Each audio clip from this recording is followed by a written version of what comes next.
గురుగారు, హనుమన్, హనుమాన్ ఈ రెండిట్లో ఏది సరైనది? హనుమాన్ అంజనాసూను ద్వాదశ నామాల్లో హనుమాన్ అని వస్తుంది. అలాగే సుందరకాండలో సీతమ్మ తన దగ్గర ఉన్నటువంటి చూడామణిని హనుమంతుడికి అందచేస్తూ దాన్ని కార్యసిద్ధి మంత్రము అంటారు. నాయన హనుమన్, నువ్వు చక్కగా ఈ లోకాన్ని జయించగలవు, నాకు ఆ నమ్మకం ఉంది, చక్కగా ఈ అంగుళీకాన్ని, ఈ చూడామణిని నువ్వు తీసుకువెళ్ళు నాయన అని చెప్పి సీతమ్మ హనుమంతుడికి ఇస్తుంది. ఆ సమయంలో హనుమన్ అని వాడుతుంది. నేను మొదట పేర్కొన్నట్లుగా హనుమాన్ అక్కడ వాడతారు.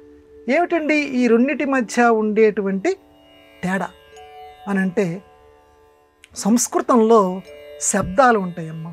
ఇప్పుడు రామహ రామో రామాహ, హే రామ హే రామో హే రామ, అలాగా హనుమాన్ అనేటువంటిది ప్రథమా విభక్తిలో ఏకవచనం.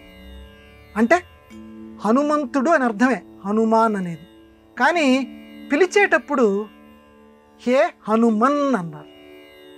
హనుమంతుణ్ణి మనం పిలిచేటప్పుడు హనుమాన్ అని దీర్ఘం పెట్టకూడదు, హనుమాన్ అని అక్కడ సీతమ్మ పిలవదు, హనుమన్ అని పిలుస్తుంది.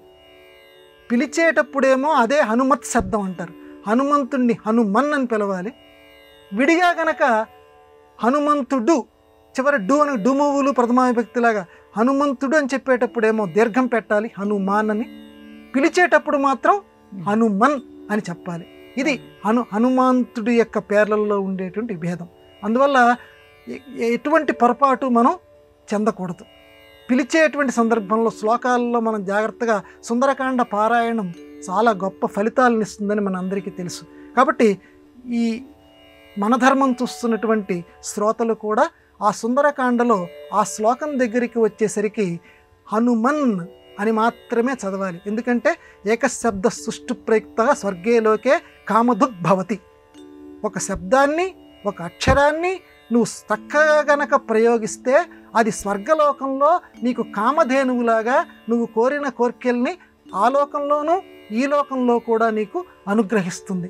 ఎందుకంటే హనుమాన్ అని అక్కడ పలికావనుకో, ఆ సుందరకాండలో ఉన్నటువంటి కార్యసిద్ధి మంత్రం ఆ శ్లోకంలో, ఆ చూడామణి ఇచ్చేటువంటి సందర్భంలో సీతమ్మ వారు పలికినటువంటి ఆ శ్లోకంలో నీకు కార్యసిద్ధి కలగదు. హనుమా ఎట్టి పరిస్థితులు. అందుకే పెద్దల దగ్గర మనం నేర్చుకోవాలి, దీర్ఘం ఎక్కడ ఉంచాలి, హ్రస్వం ఎక్కడ ఉంచాలి.